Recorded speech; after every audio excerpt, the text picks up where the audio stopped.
দেশের ১১ জেলার ওপর দিয়ে সর্বোচ্চ ৬০ কিলোমিটার বেগে ঝড় ও বজ্র বৃষ্টি হতে পারে বলে জানিয়েছে বাংলাদেশ আবহাওয়া অধিদপ্তর।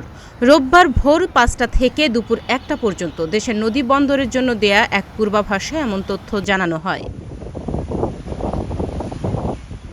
আবহাওয়াবিদ ডক্টর মোহাম্মদ আবুল কালাম মল্লিকের সই করা বিজ্ঞপ্তিতে বলা হয়, রাজশাহী, রংপুর, ময়মনসিংহ, খুলনা, বরিশাল, পটুয়াখালী, নোয়াখালী, কুমিল্লা, চট্টগ্রাম, কক্সবাজার এবং সিলেট সমূহের উপর দিয়ে দক্ষিণ অথবা দক্ষিণ পূর্ব দিক থেকে ঘণ্টায় ৪৫ থেকে ৬০ কিলোমিটার বেগে অস্থায়ীভাবে ঝোড়ো হাওয়া সহ বজ্র বৃষ্টি হতে পারে।